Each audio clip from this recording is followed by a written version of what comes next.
Hello guys, welcome to Cafero at Simplify, and guess what? Today we are diving into psychology. We have a full package of 200 objectives, but we are going to divide them into 40-40. That means the whole slot is five of them. So make sure you watch all of them, click the bell, like, and subscribe, plus sharing with all your friends. Let's get started. What is the definition of psychology? Another thing, for the sake of time, we're only going to be dealing with only answers. We will not go much, we will not pay attention to wrong things. We'll pay attention to only right things, and that is what I wish you guys. What is the definition of psychology? We see that psychology is the study of the mind and behavior. Who is considered the founder of modern psychology? We see that Wilhelm Wundt is considered the founder of modern psychology. What is the primary focus of behavioral psychology? What is the primary focus of behavioral psychology?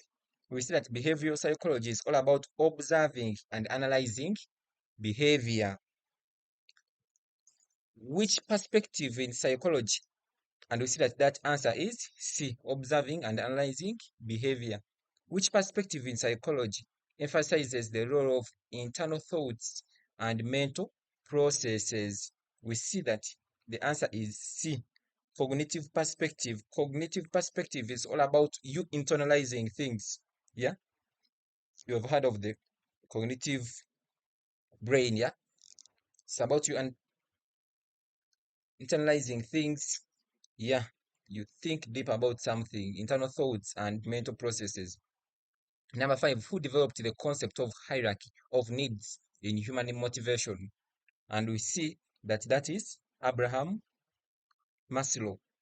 Abraham Maslow is the one responsible for those hierarchies, and we are going to discover more of them, the physical and all that. What is the central idea behind nature versus nurture debate in psychology?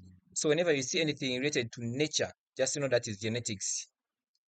What is the central idea behind nature versus nurture? Nurture. So we see that nurture is about environment. Yeah, nurturing of a child, grooming, growing up, the environment you grow up from. That is the difference. You are nurtured. That means how you are groomed, how you are brought up from the environment. Then nature genetically. Year number 6. So the answer is the influence of genetics versus environmental factors on behavior. Nature is all about genetics. Nurturing is about your environment where you are nurtured. Environmental focuses on behavior. Yeah.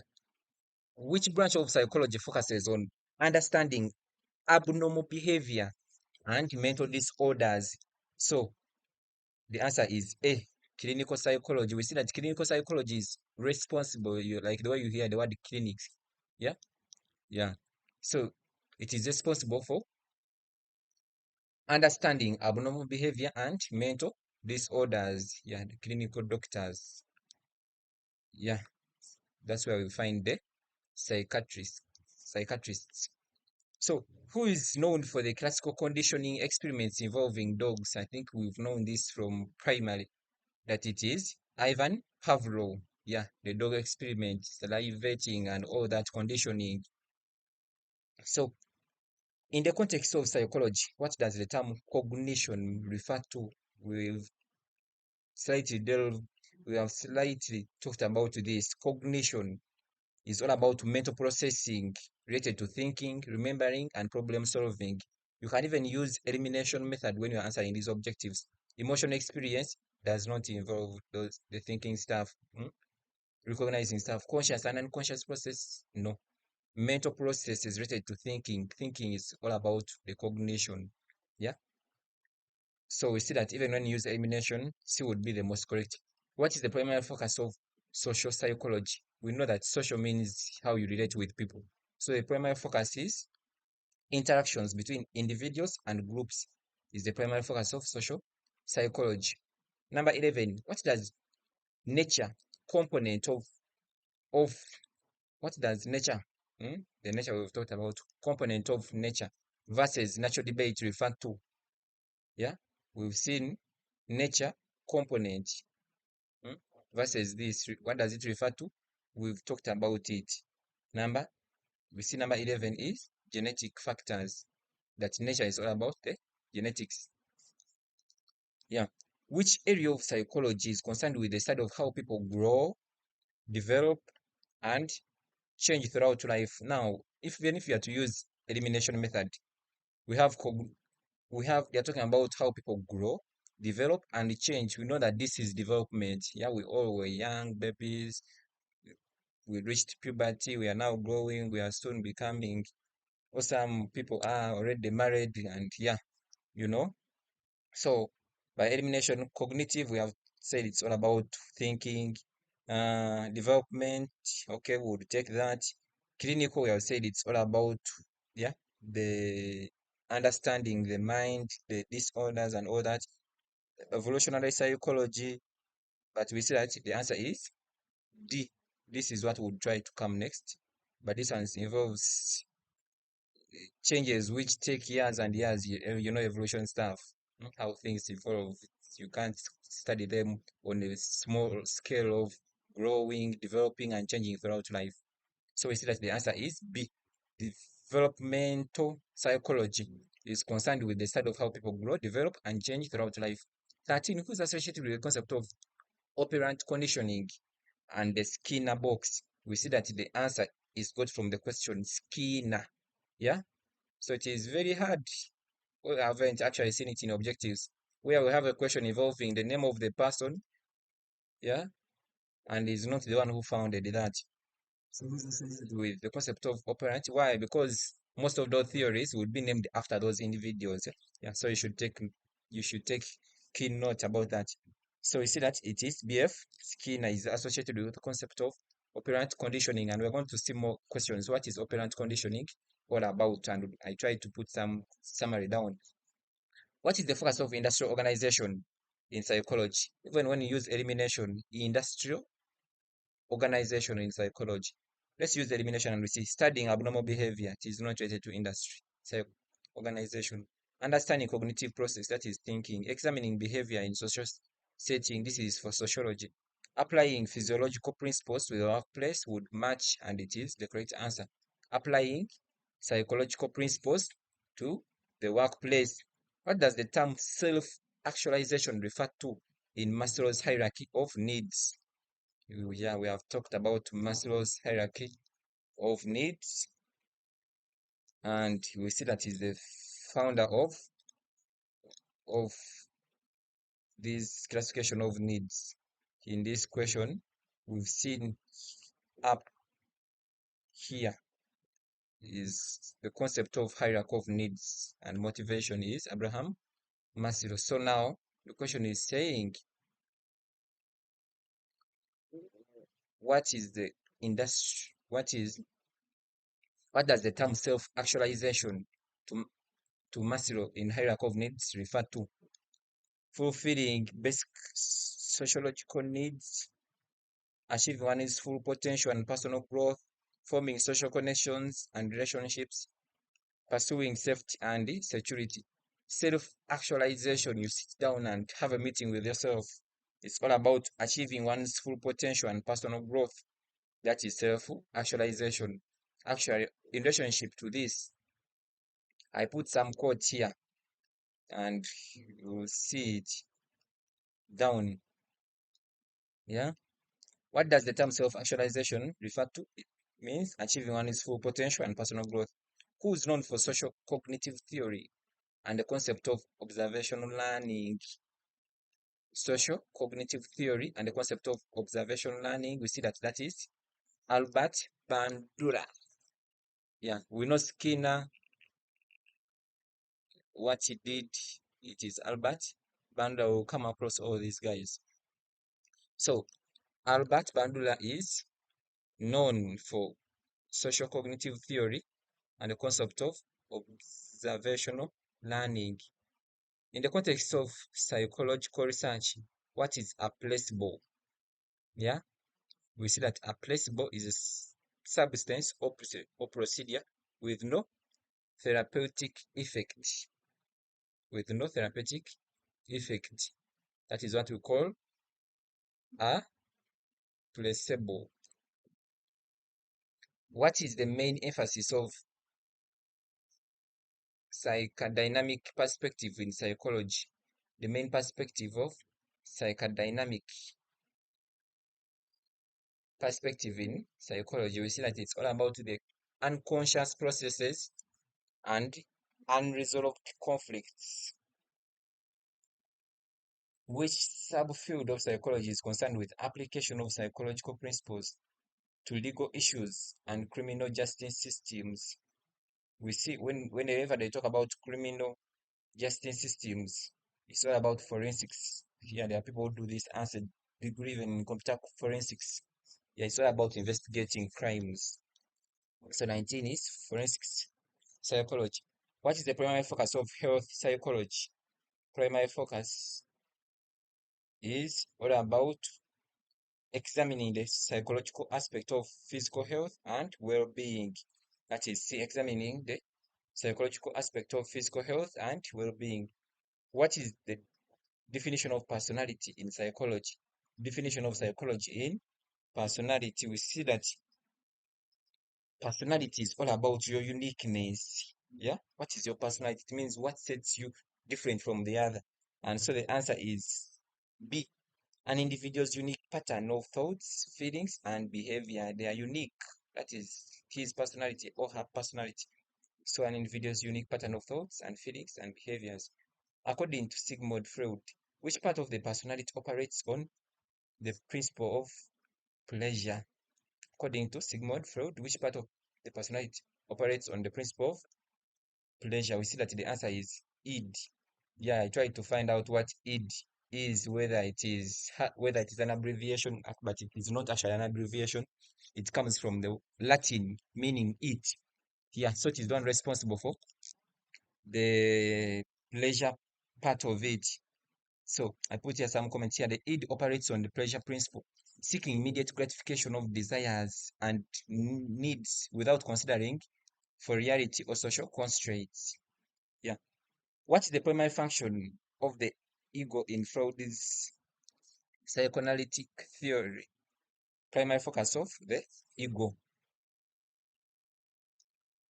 We see that ego, in relationship to Freud again, satisfy basic desires and to enforce moral standards, values, to me mediate between demands of the ID, ego, and reality, to foster self-actualization. And we have seen this. Yeah, we have just seen it up there that Freud's psychoanalytic theory is all about the id, ego, and the reality. So it is to mediate between those demands of the id, ego, and reality. According to Carl Rogers, what is the concept of unconditioning positive regard? So I try to put all these down. Unconditioning positive regards. We have punishments and we have rewards. We're going to explore more about them. So according to Carl Rogers, the concept of unconditioned positive regards is all about accepting and valuing a person without judgment, setting high standards for personal achievement, encouraging competition and comparison with others, establishing strict rules and behavior. We are talking about unconditioned positive regard. So it is all about accepting and valuing a person without judgment. You have heard those things of I will love you unconditionally. Yeah, that means I will accept you with all your mistakes, shortcomings, accepting and valuing a person without judgment. That is 24th, that is the unconditioned positive regard. Accepting and valuing a person without judgment. So, which trait dimension in the 5 factor will go up to 40? Then we start another slot of 40 more objectives to reach 80, and then like that, until we complete our 400. So, endeavor to complete. Which dimension of the 5 factor model of personality refers to an individual's level of organization and reliability. Which trait dimension of the five-factor model of personality refers to an individual's level of organization and reliability? And we see that that is consciousness. Yeah, consciousness is all about somebody's personality, yeah, and level of organization. Don't know if I pronounced it correctly, but yeah, you can comment in the comment section. According to Albert Bandura, what is self-efficacy? Yeah, we've seen that he talked about self-actualization.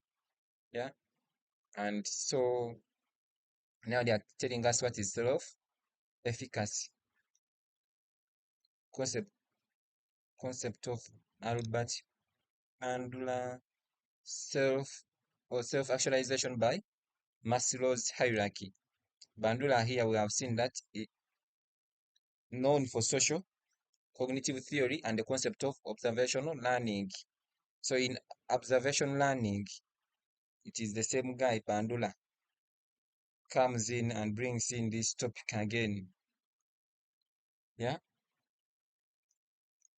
which trait dimension in the five-factor model of personality refers to an individual's level of organization. We have completed that one here. According to Albert Bandula, what is self-efficacy? Yeah, believe in one's ability to succeed in a specific situation or accomplish tasks. So this one, when you are viewing it, I prefer viewing it like self-sufficiency, efficacy, self-reliant. Yeah, you pursue what you want and make sure you accomplish it, and we'll see that the answer is A. Exactly. I believe in one's ability to succeed in a specific situation or accomplish tasks. What is the primary focus of the humanistic perspective on personality? Humanistic perspective on personality. Yeah, the humanistic perspective on personality, the influence of external rewards and punishments, impact of genetics and behavior, the role of unconscious conflict, the potential for personal growth and self-actualization. We see that the answer is D. The potential for personal growth and self-actualization is one which focuses on humanistic perspective on personality. You yourself, personality, we said it is unique. This the potential of personal growth and self-actualization. So I tried to put here the meaning of self-actualization when I talk about it and we're wondering what is self-actualization. Is the fulfillment of one's potential and realization of personal growth, talents, and creativity. It represents reaching the highest level of personal development and self-understanding by Maslow. So self-actualization, fulfillment of one's potential. You could be there and you're good at singing. When you sing, the birds don't even try. Yeah. And you don't sing, that means you're not actualizing yourself. You're not doing it your best. You're not utilizing your resources. Yeah. So self-actualization is the fulfillment of one's potential and realization. You pursue those goals and realization of personal growth, talents, and creativity. It represents reaching the highest level of personal development. So it is possible that people who utilize themselves and reach this personal development. When I was reading about this, I remembered one of the guys I really love, and that is Winston Churchill. Yeah, he gave us this comment. It's a quotation. He says, "To each there comes in their lifetime a special moment when they are figuratively tapped on the shoulder and offered the chance to do a very special thing, unique to them and fitted to their talents." So everyone at each moment, there will come a time when the floor is yours to take action, to do something which you are actually fit for. Yeah. If it is an economist and you'll be in parliament, you do it your best. If it is singing, if it is football, if it is what, you guys are gifted differently. Each person has something. So discover yourself. Yeah.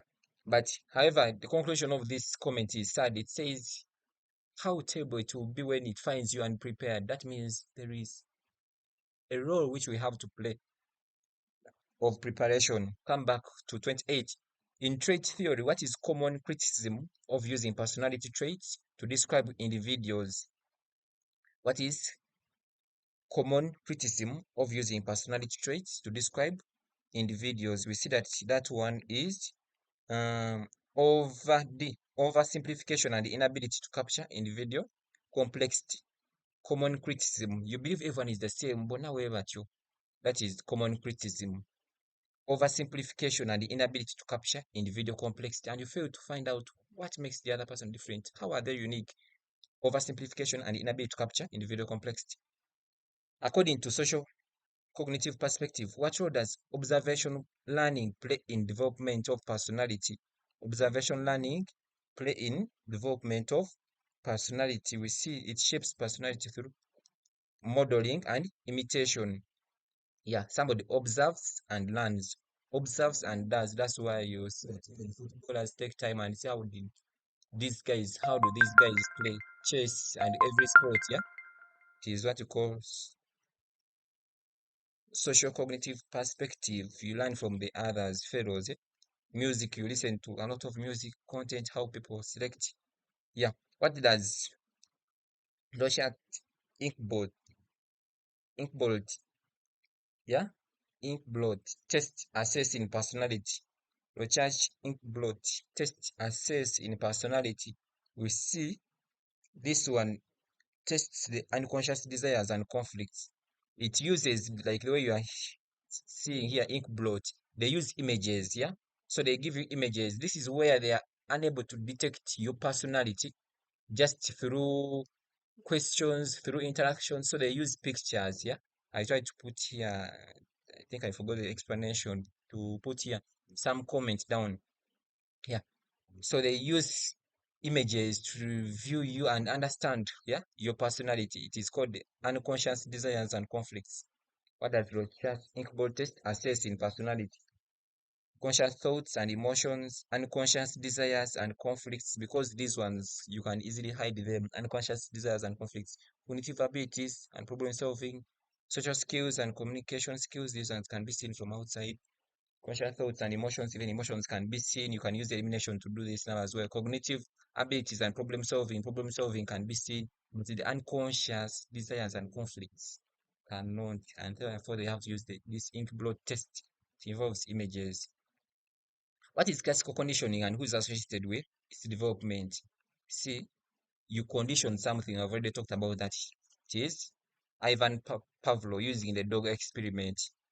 In classical conditioning, what is unconditioned stimulus?